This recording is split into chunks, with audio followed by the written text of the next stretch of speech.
Good morning, winners, and welcome to another fantastic episode of Wrong Button, the podcast here on Built to Fail, where we talk about most things dirt, a lot of things video games, some different fandoms, and a few other things. Today, I am joined once again by the lovely Mrs. Play. Hi, everybody. All right, Mrs. Play. So this one is actually one that you have now expressed concern on a couple of different levels. One actually right before the podcast, and we're going to talk about Star Wars. I know your comfort level is you don't always feel comfortable talking about Star Wars or voicing opinions on it. I'm afraid everyone's going to tell me my opinion sucks and I'm wrong. Which is valid.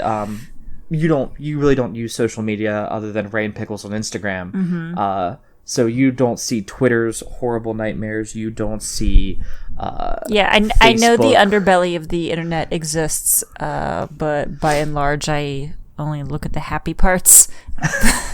But I know the internet is a horrific and also wonderful place to be, but I only look at the happy parts. I'm like, I don't want to be a part of the sad parts and the toxicity. Like, I feel like the Star Wars universe is just so immense, that, and everyone feels very strongly about it. As you said right before we started recording, it's very polarizing. And my analogy was wine, which sounds like, what do Star Wars and wine have in common? A very long history with people who have a lot of really strong opinions. And there are side stories and unique wine varieties and these little known places.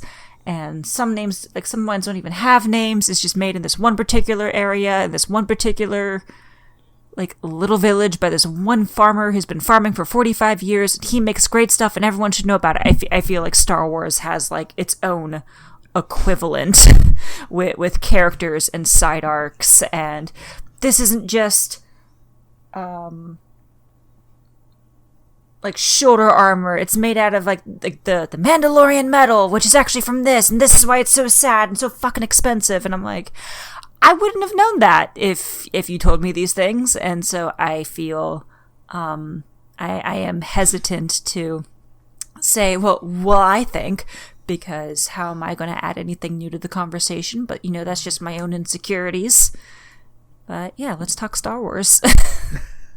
So that's actually, those feelings to me are like, I'm sorry that you have them, but it is fantastic to talk about. One of the things with the creation of this channel that I really wanted to do was be like, hey, you like this awesome thing, that's really cool. Why don't you tell me about it? Why don't you why don't we just sit here and talk about it? We'll play this fantastic game that you and I love. And we'll play, like, you'll play this game and I'm like, I don't get it. I could never get into this game. But you're like, no, trust me, there's some hype stuff in this. Mm-hmm. And especially with like Nick, with being like, no, let's play Metal Gear Solid. Let's play Metal Gear Solid Rising. With you, it was, hey, robot dinosaurs. Let's play Horizon Zero Dawn. And you very much gave me this like thing. Robot dinosaurs. Like, what is this nonsense? What are you trying to you're pull like on me? Yeah, you're like, that's dumb. And then you played it and it was really cool. And that's what I really wanted the channel to be. And one of the other things that I know I'm very into is I'm into Star Wars. I talk about it all the time. Mm-hmm. I can work it into any aspect of my life. Mm-hmm. Now, prior to me, so PC, pre-Chris, or BC, as my mom likes to say. Do you want to, like, age yourself? We have been... Guys, people listening, beautiful listeners, welcome. Chris and I have been dating since I was 17 years old. I am currently 30 years old. So you're asking me to remember back to my teenage years. Oh my God, all those years just ago. To like paint that, because they're like, before Chris, it's not like, we've only like met each other 7 years ago. We're coming up on our 7-year anniversary. So he's like, remember back to a time before me. And I'm like, ew, 10th grade. Gross. Well, I was actually just talking about So like you your guys know. exposure to. I was actually talking about your exposure to Star Wars. I know, but I'm sorry. Continue. So pre me, what was your exposure level to Star Wars? I had seen the original trilogy once on VHS, like before I was 10. And I had seen the prequel trilogy. Saw those in the movie theaters. Were like, yeah, Star Wars, that's cool. What are these midichlorians that everyone's talking about? That's weird. Oh, the people don't like those. Okay, note to self: don't bring that up ever again. But it was very just like watching because it's a cultural touchstone. But yeah, no, I didn't know what a Mandalorian was. I don't know these things. And honestly, I think that's fantastic. I not knowing anything and kind of getting to go into this universe with fresh eyes, where it's space wizards, old westerns, and it's one of those things like when Disney bought Star Wars. Go on Twitter and just ask people what they think of the Disneyverse versus the original EU or expanded universe of Star Wars. People talk about the EU like it's fantastic. There are hundreds and hundreds of books and stories and side stories and comics. Like, just I can drone on about how much stuff there is out there. And some of it they've incorporated back into the shows and into the comics, into the new movies. They take bits and pieces and they go, oh, okay, like this thing was really cool. This thing wasn't. And I have my theories on, I understand people want the EU, but how you would have to go about that now is so it would be so taxing and make people so spiteful of that. But that's a story for another time. Now that you've been married and monogamous to me for over a decade, A long time.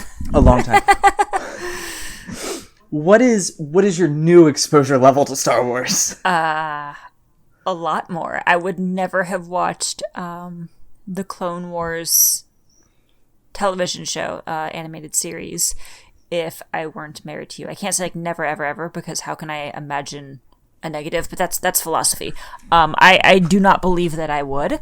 I still would have seen episodes 7, 8, 9 for sure. Again, same reasons. Like, it's Star Wars, you have to. Cultural touchstone. I wouldn't have participated in the video games. I am not naturally a video game person, or at least that's not how I self-identify, but I will totally watch them with you. And I have become more of a video game person, but just that realm of media consumption isn't something that I would have done without you. I really loved Fallen Order. It was an excellent game. That was my first Star Wars game. I know there are others, and we've alluded to that during our playthrough, but that was my only exposure. I'm like, this is fantastic. I love it. Here for it. Young Padawan, remembering all those things. Poor PTSD bastard. That trauma, that unique story. I like Yoda in the Clone Wars series a lot more. Because everyone's like, oh my god, it's Yoda, and he's the best. He's in charge. He's large and in charge, except he's 2 feet tall. I like getting to see him more in the Clone Wars series, because even in the prequels, he's portrayed very dogmatic. You have to be separate. You have to separate your feelings. You must let go. And I really do think dogmatic is the right word. And I know that he's just a peripheral character, and we don't spend as much time on Yoda, but watching him in the animated series, where you can take that time and go through several arcs, and watching him interact with different Jedi and the Padawans and the younglings and stuff, he's a nicer grandfather who's also really fucking strong. and is imparting wisdom as opposed to just cold, distant wartime leader. I mean, there is a war going on, but I don't know. He's less of a wartime general as opposed to I am still an instructor with the mission. And so I enjoy the animated series a lot more than I actually thought I would. And part of, guys, he gave me homework. So part of my homework was watching episode 3. Not episode 3 of the Clone Wars, like watching Star Wars episode 3. Yeah. Thank you for context. Okay, so even though I'm like watching Clone Wars, the animated series, I'm only most of the way through season 3. I have yet to finish it. And then I've watched like all of season 7. Yeah, you did watch the final season with But me. I need to watch seasons like 4, 5, and 6. And honestly, those seasons will pick up for you. We just finished the Calamari arc. We finished the Modus arc, the Force Home Planet arc. We can talk about that in a little bit. Yeah. Actually, one of the things I want to touch on, especially since you were like Yoda, the kinder grandfather, I always talk about one of my favorite episodes of the Clone Wars is the first episode that aired, where it's him on the Troydarian planet. And he says, "Take off your helmets" to the clones. And he says that, and then the clones do, and they're like, "Not much to see here, so we're all cloned." He goes, Yeah, we all have the same face. Yeah, we all have the same face. He goes, "But look how different you are. You're worried about our ammunition. You're worried about the numbers, And he goes, very different are you all in the Force. The first time you meet Yoda is when Luke crash lands on his swamp. And he goes, "My home."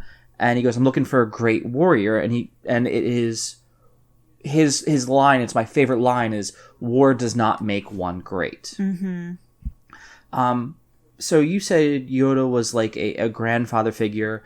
Do you have anything so far that you've really enjoyed getting to see an older peripheral character like him that we otherwise is very glancing throughout the other series because he's not this main character?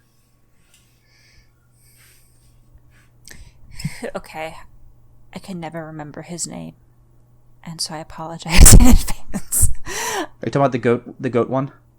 No, I don't know who you're referring to. It was the episode where Ahsoka like lost her lightsaber, and they went to the underbelly. Oh no. Okay. I really liked. Who is the Jedi that kind of like brought Ahsoka into being a Jedi? Who's that? Plo Koon. Plo Plo Koon. I like him. I like his design, but I always really enjoy arcs that include him because he's not just another human. And I really appreciate that he can survive in space, like in a vacuum, like not like long term, but you need like 20 minutes of suck it up and deal. I can do that. Like, that's insane. Even if it's only 8 minutes, that is 8 minutes longer than any human can. He is wise. He is balanced. And I mean, like, going through the Clone Wars, like, Ahsoka is one of the main characters. So whenever, like, he and her have a chance to interact, like, she always learns more and grows more. And I really like episodes that include him, because he has growth, and he knows who he is, and is comfortable, and has matured powers, and isn't brash. He is thoughtful, and he would be a good general, assuming that they weren't all supposed to be peacekeepers, but like, he is diplomatic. I really, really enjoy his character. And he can survive in space, and that's cool.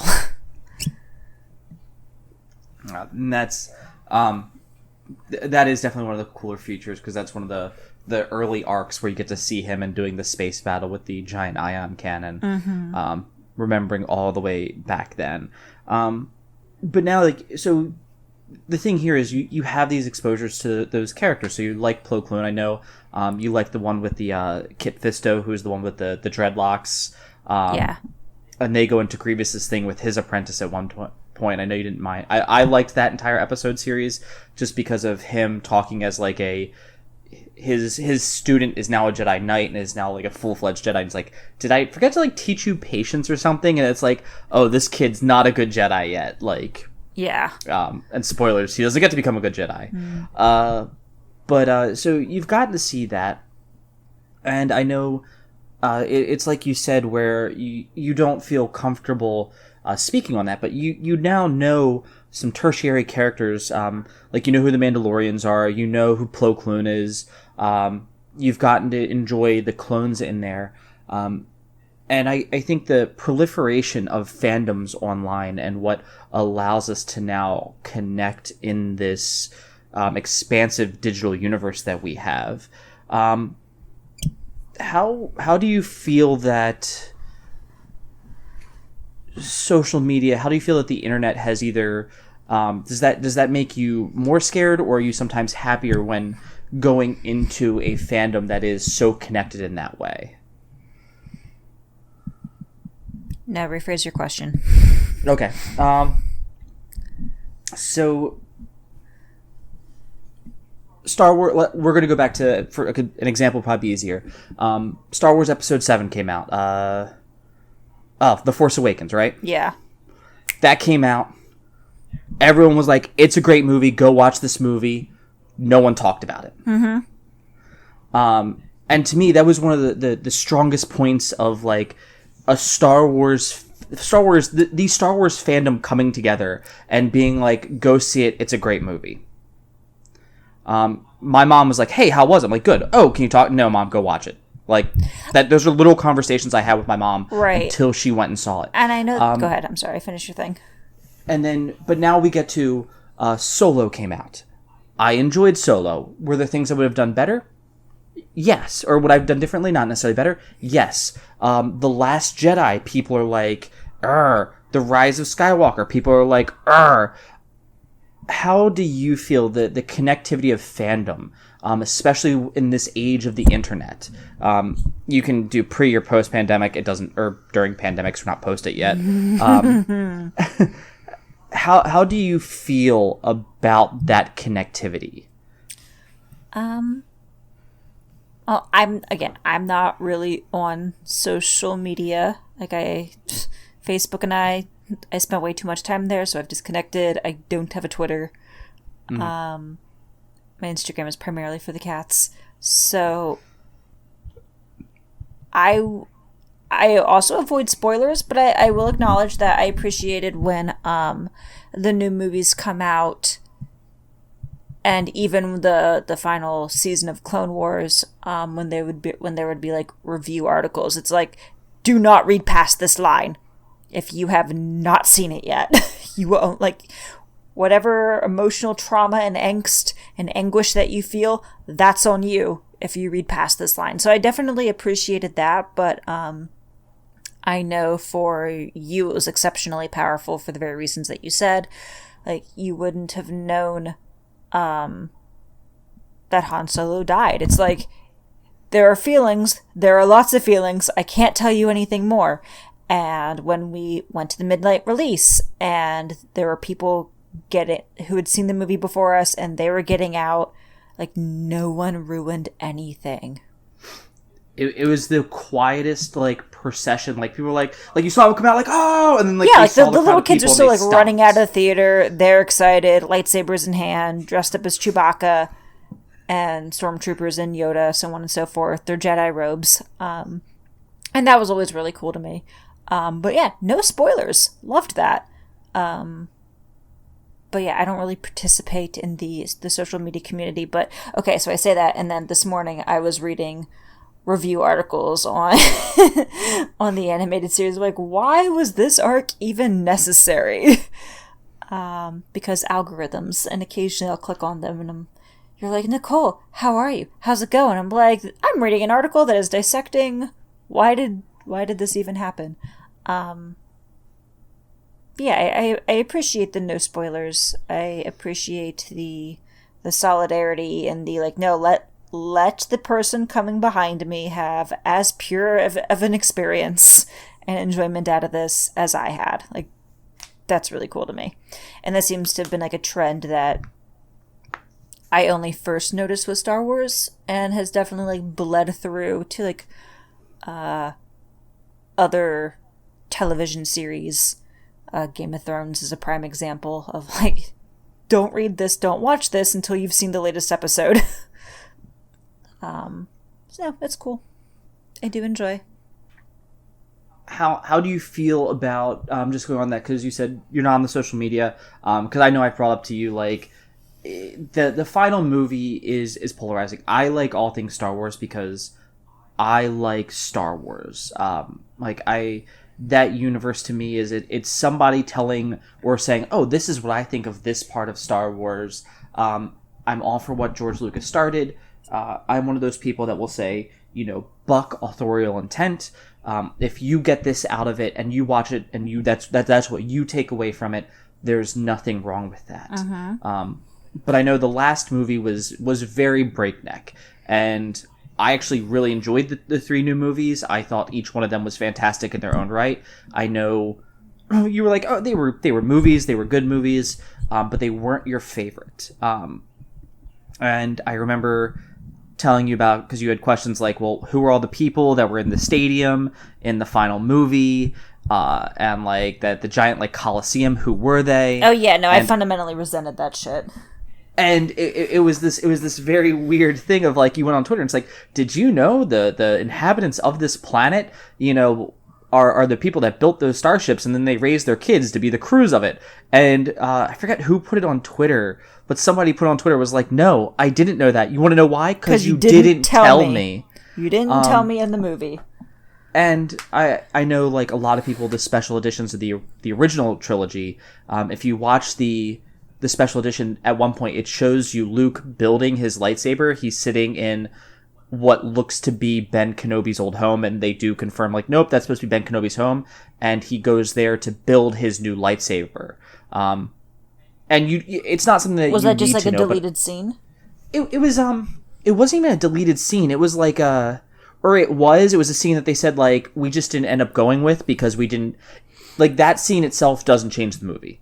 You see Luke's lightsaber when R2-D2 does like he like is about to shoot it out of the canister at him so he can grab it on the thing, and you see him hold it up and turn it on and it's green. We've never seen a green lightsaber before that. And that was just a really big reveal. But I know like that bothers you when you're like, I don't want to have to subscribe to your Twitter account to get the full experience. It's like DLC, or, like, oh, do you want to play the full game? Buy the rest of the DLC. Why can't I just buy the full game? Yeah, I didn't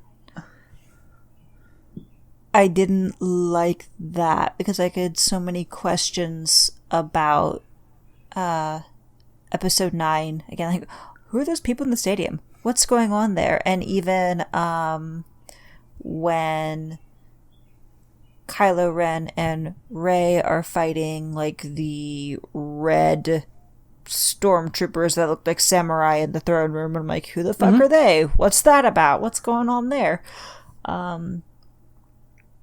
They're just like things that were what I find frustrating about the movies is that they're just it seems like we're presented with a thing, but I'm like, where the hell did that thing come from? And so, I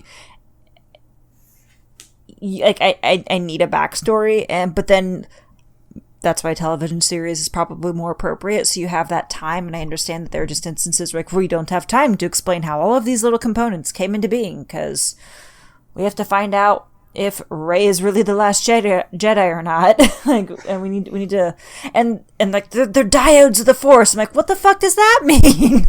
I don't know what any of this means. To connection. Yeah, but in the movie, it's presented as if like it's common knowledge, and I feel like you have to be more of a large fan, a bigger fan of the expanded universe, and participate already in order to appreciate their commentary. And like, and I understand like the the benefits of an Easter egg and like, oh, it's really cool. So everyone's just like, oh, wow, that's amazing. Like, I have a bad feeling about this. Like, I get it. It's cool. Everyone's like, see you there. Love what you do. But it because I do not live and breathe Star Wars and I do not search for all of the minutia of the expanded universe, I feel like they're just things that go straight over my head. And because of that, I feel that to a larger, more general audience, everyone's like, yeah, no, Star Wars is cool. Didn't know what that was about. Oh, that was the thing. There's a whole backstory of what being a dyad over the Force is, or those red stormtroopers, or why are we on this planet? Who are all those guys? Oh, well, they all died anyway. Are they of consequence? Where did they come from? But they died, so does it matter? That a lot of people like myself that are only like more like surface level fans probably like left the theater like, well, that was cool, a little confusing, seemed a little rushed, but I guess it was a good movie. She moved rocks with the Force, and that's what Rey always thought the Force was. That's all I wanted to see. I wanted to see somebody with a lightsaber move rocks. Yeah, and then I got my lightsaber battle, and somebody moved rocks with the Force. Check and check. And that to me is like, I completely understand that the red stormtroopers, they were updated. They were actually in Return of the Jedi. They're just the Imperial Guard, is what they were. They literally stood there in Return of the Jedi, and he's like, leave us, but they walk in with the Emperor and walk out. Do you remember the blue clone troopers that were like, it was the Senate commandos that were supposed to like be guarding in one of the episodes? They were guarding the guy from the Trade Federation. Yes. Okay. They get painted red when the Emperor becomes evil. Red evil. We'll kind of get to see that, but that's... Yeah, like, how the hell am I supposed to know that? Because now they're wearing, like, samurai armor. Yes, and I think that was just an updated take on it, which It looked cool. Mm-hmm. I would never have known these things. And I do think that's one of the things that is you're getting kind of this odd benefit but a detractor from it. Mm-hmm. Like the Dyad and the Force, originally it was Han and Leia's kids. They have 3 kids. The youngest one or the oldest one dies, and then the other 2, who are both Jedi twins, one is like, okay, I'm going to be a Jedi, I'm going to do the right thing, I'm going to take up in this person's honor, and the other one is like, I can't handle this, my older brother died, and just goes like completely off the reservation and like becomes kind of what we see Kylo. Han and Leia have 3 kids? In the original series. And when you say original series, what are you referring to? There were 3 books. There were 3 books after. Okay. Yeah. I'm like, that was not in the movies. It wasn't in the movies. I'm sorry. There were 3 books that followed it. I think it's the Thrawn trilogy is what it gets known to as now. Anyway, and what Disney did is, because that universe is so expansive, you can't make movies off of that because, you know, Harrison Ford's older. Carrie Fisher, Christopher Mayu, mm-hmm. or no, Peter Mayu, and Mark Hamill. They're older. You can't cast them in those roles anymore. So they found this way to incorporate that. I know you're very excited to see Star Wars Rebels. They introduced the character known as Thrawn. He's a fantastic admiral in the Imperial Navy. And you now get to see that in a whole new light, because for you it's a new character. For me it's like, oh, way to bring this character outside that a lot of us really liked and put it into the new Disney expanded universe. Mm-hmm.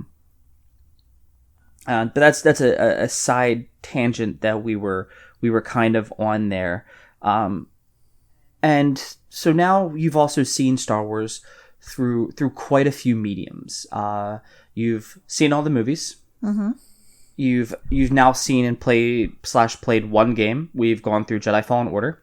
Mm-hmm. You know comic books exist. You've read comic books. You know novels. Blah blah blah. I haven't read any of the printed material though. That's like, I've seen the movies. I'm partway through Clone Wars animated series. I've witnessed one video game. Do you? being as all of those are connected, and they a lot of them tell a similar story. It's a hero's journey. It's Star Wars. Like, you're gonna get a lot of your cut and dry material. Like, check, I have a lightsaber, I can move stuff with my mind, and there's the dark side and the light side. Mm-hmm. Like, there is Star Wars distilled down to the basic stuff. Yeah. Do you have a way that you prefer to consume that now? I really enjoyed Fallen Order. I liked the flashbacks that Cal would have when his master was training him. Like, you're not running on the side of the walls because you don't believe you can. You're... Like, we see that a little bit when Yoda's training Luke, but I liked watching the Padawans learn. I liked a lot more of the introspection and hearing Cal talk to himself as he remembered, and watching him mourn. The Fallen Order seemed to have weight and consequence. Like, one of my biggest gripes about the movies that I know plenty of other people also have is that it just, like, we don't get to feel the weight of decisions. It's like, and now we're acting emotionally, and now we're running this way, and I'm like, but we didn't even pause to, like, discuss why it was such a big deal. Like, one of the things I don't like about the third movie is that as soon as Anakin sees Padme, he's being all, like, emotional and expressive, and I don't care if anyone sees us. Let's just be together. They should know. I don't care. Damn the consequences. And I'm hitting pause, and I'm looking over at you, and, like, this is bananas, and I don't accept it. And you're like, no, you have to remember, it's been this many years, this many months, all this is going on, this is how he's feeling, PTSD. And I'm like, but I shouldn't have to... This is going to be a bit sharper and harder than I necessarily intend. Have all of these excuses explained to me. If the movies were portrayed differently, I think you could capture all of that turmoil to then justify the lashing out emotionally with the yelling and the tears, and it's unfair. And I really like, in going back to the video game, what I do like, because I'm not just here to bash Star Wars, I really enjoy watching Cal grow and remember and kind of heal from that PTSD and become a Jedi in his own right, and going through his equivalent of the trial and fighting his master, or like facing his fear when he's like, and his master's like, you're gonna have to fight me, and he's like, but I don't want to, and then breaking his lightsaber, building a new lightsaber. Like, I liked the time that we could spend with Cal to get to know him and his motivations and his fears, and watch him freak out emotionally a little and grow. So yeah, I really like the video game, and just the getting to practice with the powers, because that's not something that we get to see in the animated series. It's like Anakin's already full-fledged Jedi. Mm-hmm. And we get to see, like, Ahsoka with some practicing, but she's already, like, an incredibly capable individual. If anything, she needs to work on her leadership skills because she's still young, and how to lead and don't be brash. But we don't watch her train in using the Jedi mind trick, or moving things with her mind, or let's have lightsaber sparring sessions, or let's sit here and contemplate philosophy as we levitate. Like, we don't see that, and we see it a little bit in the movies here and there, but I really enjoyed watching Cal learn how to double jump.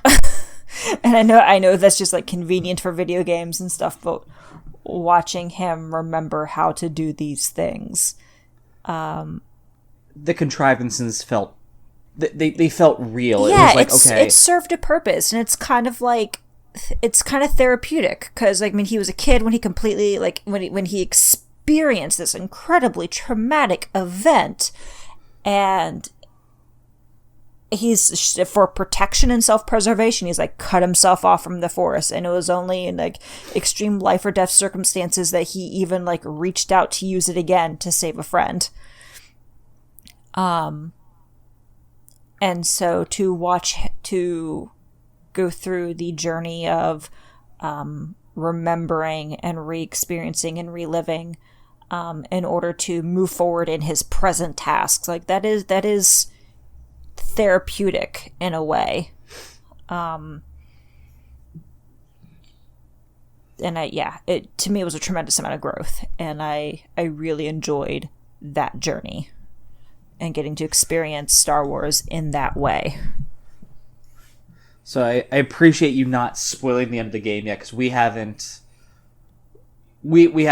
posted the end of the game yet, but you're okay going up to where we've gone to, especially with that traumatic incident, and that traumatic incident really being Order 66. Mm-hmm. And you've now seen that 3 different ways. Yeah. It's one of the reasons that I wanted to talk to you, or I wanted you to watch episode 3. That was part of my homework assignment.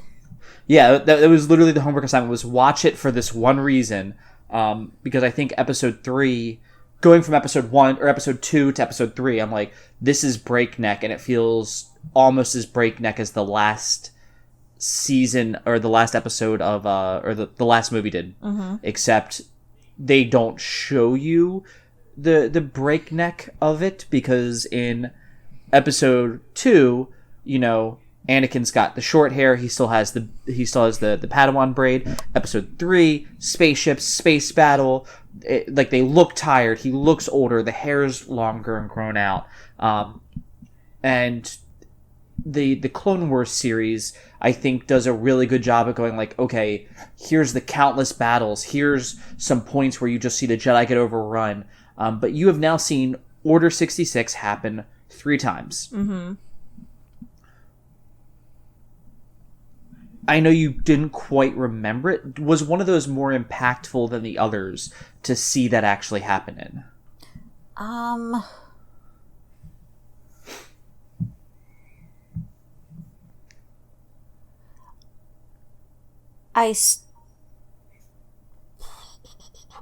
I liked the third movie for the grand scale perspective.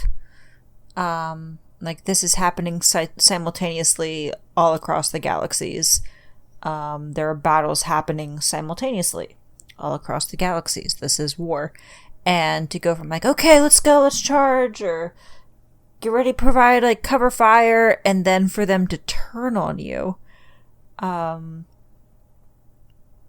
is horrifying. And you, like, the Jedi don't stand a chance. It was an extermination, and it was effective. Like, everyone, everywhere, all at once. And all the different ways. Like, you were in the sky, we were all in the battle, like air battle, and then you've been hit and you're crashing into buildings and you die in explosions. Or you're all in a lush forest together and then they're shooting you. Just the scale, the magnitude was impressive.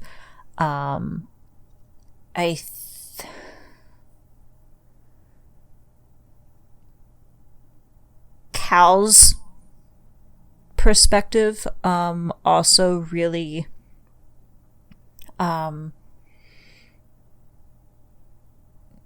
had an impact on me, I think, because like he was a kid.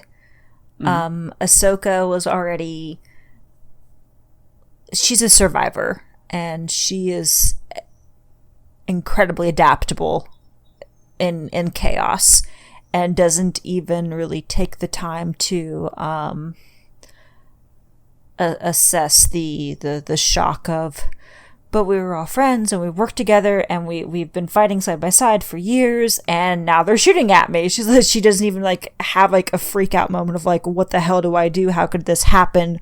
Mourning sense of loss. She's like, no, we're going to get the fuck out of here. I'm going to get Rex. We're going to figure this out. And just to tip the odds in my favor, I'm going to let Maul loose. Do what you do best. I'm not rooting for you. It's brilliant. That sequence is that is such a gush-worthy She's sequence. so good.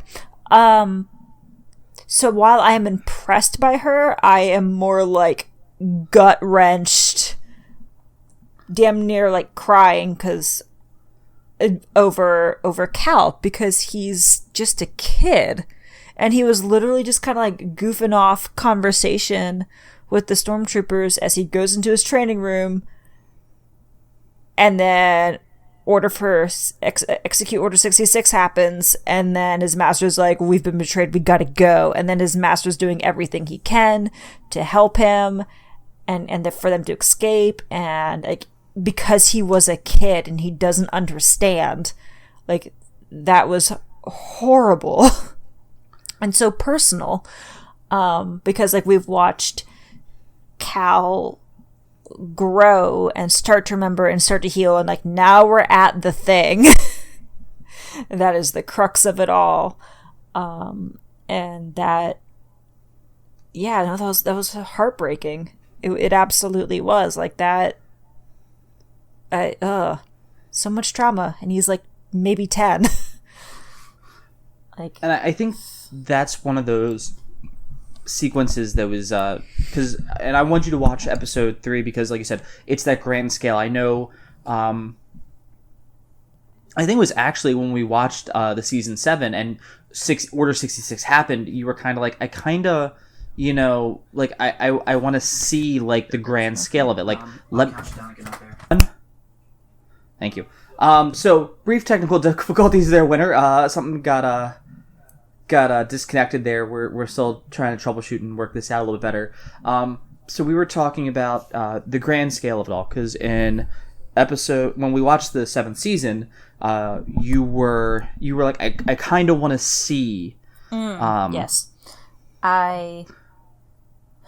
seeing Ahsoka's perspective when she feels Anakin turning, like she's going through like hyperspace, and she like it literally like knocks her over, and then we see the sequence of like her just like surviving, tipping the odds in her favor, getting Rex, helping him.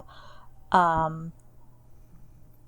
would have liked to see a little bit of a larger perspective, but then as you said, like, well, you kind of already got that in the movie, so to do it again is like repeat. But yeah, so like I appreciate the homework assignment just to like remind me, because like I don't love the prequels, so I don't really watch them. Go ahead. And I think that's actually, thank you. I think that's actually something that also helps with it, because before that we kind of got to see like, hey, what's Ahsoka been up to? And a lot of criticism in the last season of Clone Wars was like, okay, this series, like this portion with the Bad Batch really didn't matter. It was just like a fluff story. The Ahsoka point really didn't matter. We kind of got to see that Maul was back. We got to see the hints at Solo. Because there's a blonde guy in one of the scenes, and he's the main antagonist in Solo. But the big thing there was like when Ahsoka finally goes back to help the Jedi and to do the right thing and be like, look, we can catch Maul on Mandalore, we can do this. You kind of get that welcome back scene where all the clones paint their masks in the same markings that she's adorned with. And I felt like that was like with Cal, as you said, he's a kid. It's very traumatic. He's a small child, and you could easily have made that be like, what's going on? But I was like, we need to go up and talk to every clone trooper like on the ship if we can see them. And it's like, don't get the kids. And it's like high fives, like go into training. He's like, always. And it kind of gave you a it was missable, but it gave you like, oh, they're like, oh, he's a cute little Jedi kid running around. Like, a lot of us have been like, oh, my mom had to take me to work, my dad had to take me to work, so I got to know the people at work. That's a great way of looking at it. Yeah, and that's kind of, you get, it's like, why are they all betraying us? Why are they doing this to us? Mm-hmm. And then you're right. So that was very traumatic for Cal, and we get to him years later when he's just been a scrapper and he's just been like building or taking things apart. But with Ahsoka, she came back and Anakin's like, I've missed you. He's like, the clones are all like, hi, sir, hi. And she's like, why are they doing this? And they're like, he's like, it's loyalty. There's nothing more important to the clones, to them, than loyalty. And then you get the sequence where she walks in and they are all adorned with her colors. And I was at her markings and I was like, I personally was like, damn, like, I was tearing up because to me that was so gorgeous and so powerful. Mm-hmm. And I wasn't sure if for you, like, that was like, it's not quite as traumatic, but like seeing the ending sequence, seeing her, like, she buried the 501st or half of Anakin's Legion. Yeah. There, and that ending with Darth Vader finally showing up. I wasn't sure how you felt about that as like an ending. Would you say that was like actually a satisfying way to end that series? I think it was very satisfying. It was somber. Because her goal was to, like, as the ship is falling from space into orbit into a planet, like, she's trying not to kill them. And she's like, only set him to stun. And Rex is like, that's not what they're doing for us. And she's like, I will not be the reason. They will not die at my hand. Like, she's trying so hard. And, like, she grew up with them. They grew an experience together. She became a woman and a warrior in her own right. Even before she left the Order. There's a tremendous amount of trust with someone that you, like, grew up with and struggled with. You have that rapport and that deep understanding of one another, and now and now in a few simple words, that's gone and they want to kill her. And her burying them is incredibly respectful. It is what I expect from her. And I felt so bad. But and like her, like, holding her lightsaber at the end and, like, leaving one of them, because she had two. she only set down one.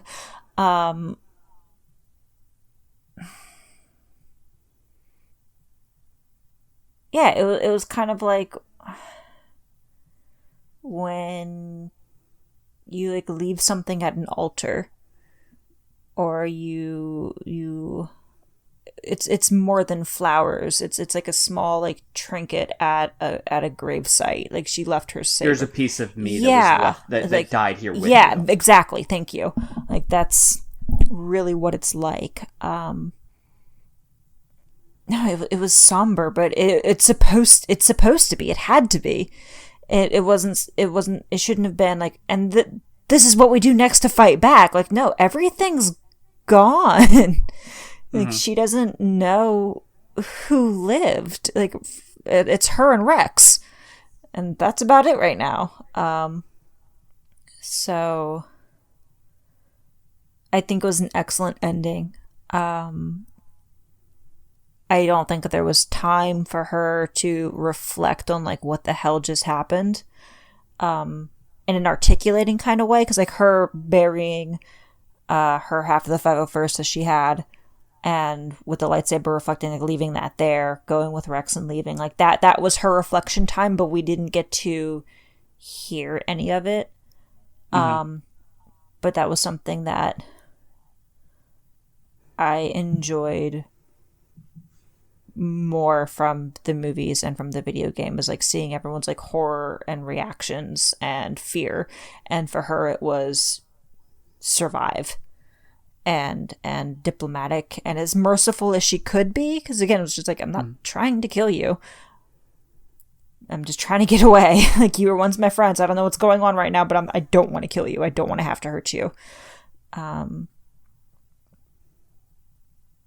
Yeah. I think one of the parts of that, like, because I know you said, like, you wanted to see the chaos and the grandeur of it, and that's why I had you watch the movie, as we've said previously. I enjoyed the sequences where the droids died that were helping her, because that was so bad. They didn't even show it. It was just like, get those droids, and then it cuts away, so we see the stormtroopers, the clones, firing at the droids, and the droids scream effectively, but it was like deemed too violent to show. Like, it wasn't. Yeah.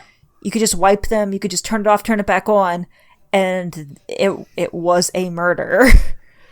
And then you saw the one. I think what really sent it was like the one when Rex and she were running towards the ship that Maul got on. The one droid like took a couple of blaster bolts and saved them. Mm-hmm. And I was like, and it looked like, because we've seen like the droids get shot before, and they like get the little blast mark and they fall over, and this was like no, chunks of him went out. Yeah, it was like shrapnel pieces. I really felt like that was there saying, okay, this is a brutal event. It's a kid show, but it's a brutal event here that we're trying to do. But we're getting down to the end of it here, even with the technical difficulties. So I got a couple rapid fire questions for you that are going to be a little bit easier and not as deep here. Less reflection. Okay. That. Yeah. So it's a little bit more fun. Star Wars character. Do you have a favorite story? Or do you have a favorite Star Wars character? Ahsoka's my favorite character. She is strong. She is confident. She's grown a lot. And she can use a lightsaber. She's my favorite. Do you have a favorite story in Star Wars, or like at least somebody's story that you've enjoyed the most?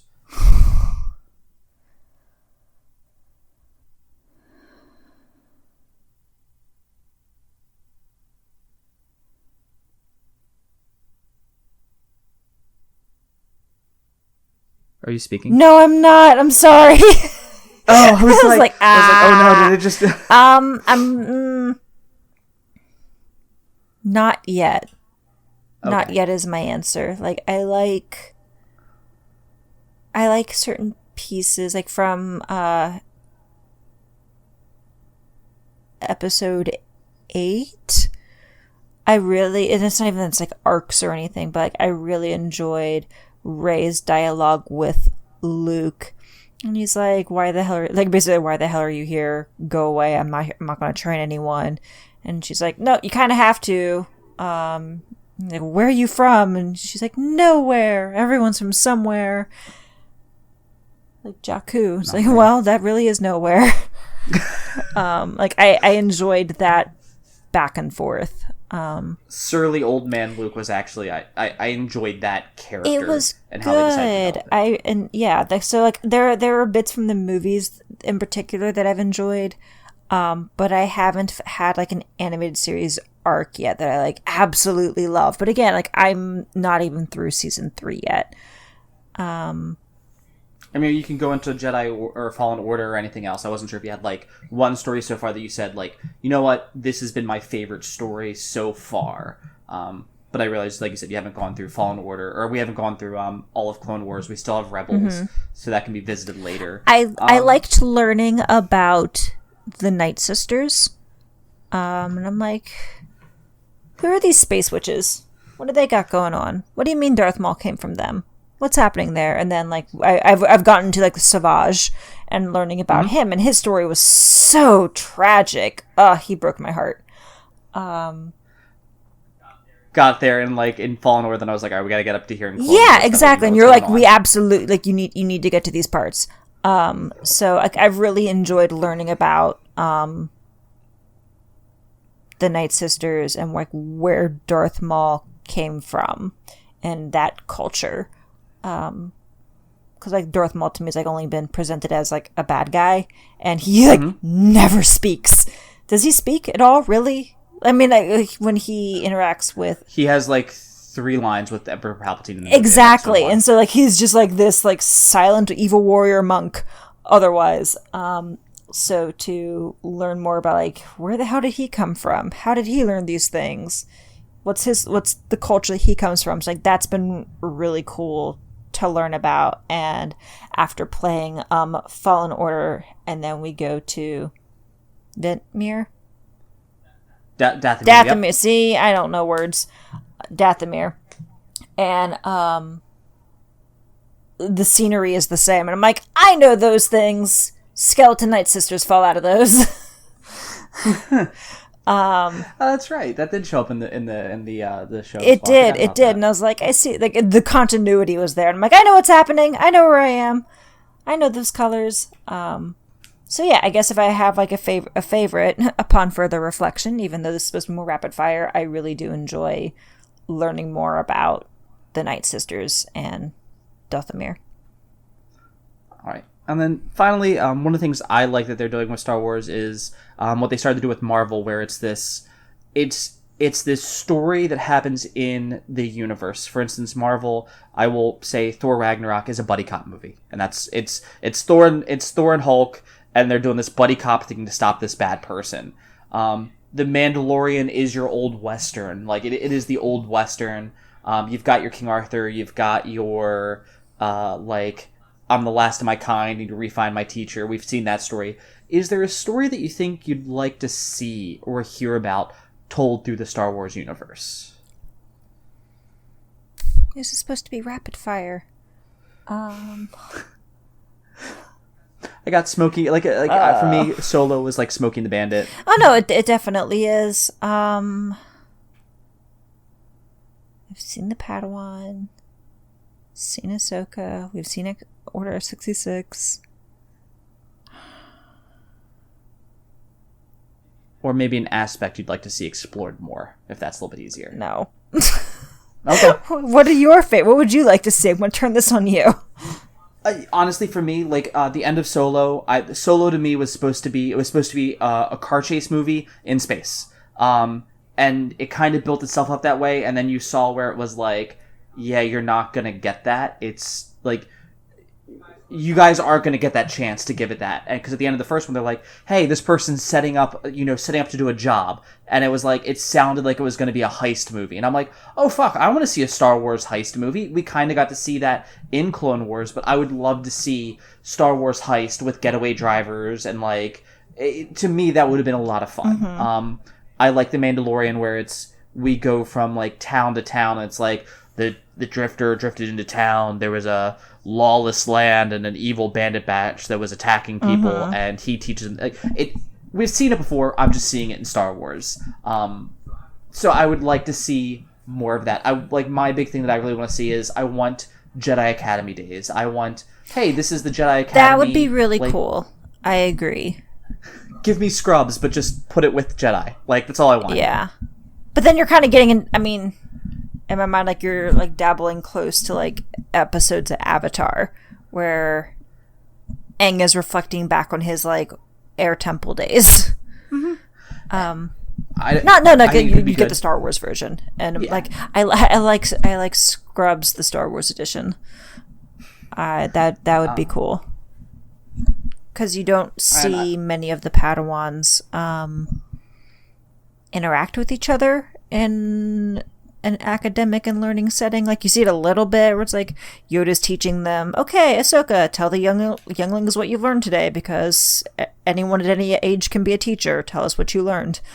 But yeah, more of that. Good idea.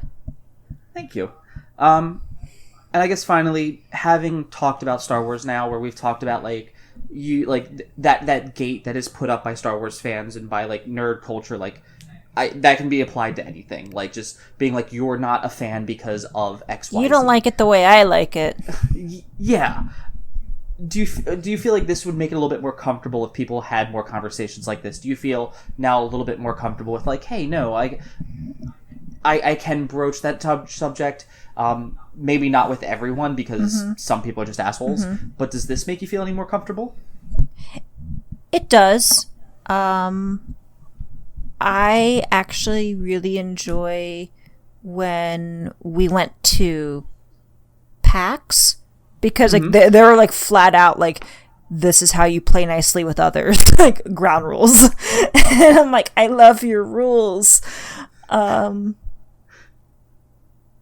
liked the, like, you will be accepting of others, you will not criticize, we have zero tolerance for these things. And like, it was, I don't want to say policed, but there was adult supervision. there was a hall monitor. And I didn't even like see any of those people invoked. Like, they were just like walking around, and their primary thing was like, hey, how do I find a blah? What's the closest way to the bathroom? So I know those places and settings do exist, and I really enjoy that. The anonymous person behind a keyboard really just unsettles me. Because anyone's going to tell you that your opinion is wrong, and I dread someone being like, oh no, you suck, and then digging up personal information and splashing that out there. Like, I don't need my life ruined just because I said I don't like Star Wars, which is not true, but just a trivial comment, and then because of the power of the internet, your life can be destroyed. And so I am hesitant, because I know people feel so strongly about Star Wars, to speak about it, because no matter what, I'm going to be found lacking, because I am not a super fan. So I feel better-ish, but also I'm like, And I completely understand that. And the good news is, with Built to Fail, I try to give us that community and that voice where it is, hey, we can talk about this. We can talk about things that, like, you know what, they might be controversial in their own way, if not like safely and easily dismissed, because it's just a fandom. But I'm glad that we could talk about this. We could be like, hey, like, gatekeeping is real, and just be like, hey, no, like, you do have valid points, and even being more of a tertiary fan, you're allowed to have these opinions, and like, you can express them. And I do like that platform, and being like, hey, like, sometimes we as people need to be like a little bit more accepting, even if it's over something as simple as Star Wars. Now, good news here is we are at the end of our hour here, so thank you very much again, Mrs. Play, for joining me here. We talked about Star Wars for an hour. I did a good job. You did a fantastic job. Like I said, gatekeeping was the primary. I just like Star Wars as a catalyst, because, like you said, it's polarizing. And for anyone else who wants to find more of us, you can find Mr. and Mrs. Play Mondays and Wednesdays on Built to Fail on YouTube, where we are still going through Jedi Fallen Order as of when this comes out. We'll be getting towards the tail end of that and then going back into Okami.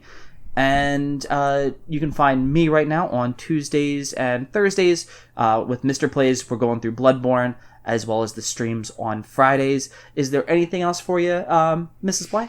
Nope. Thank you guys all for listening in. It was fun to be here. Thanks for having me. All right. Thank you. Remember, you can also follow us on Facebook, Twitter, and Instagram to get more of our information and daily goodness when this is posted on Podbean and Spotify. Still working on iTunes. May the Force be with you. Remember, you're all winners out there, and keep it weird, everybody. See you next time, guys. Bye.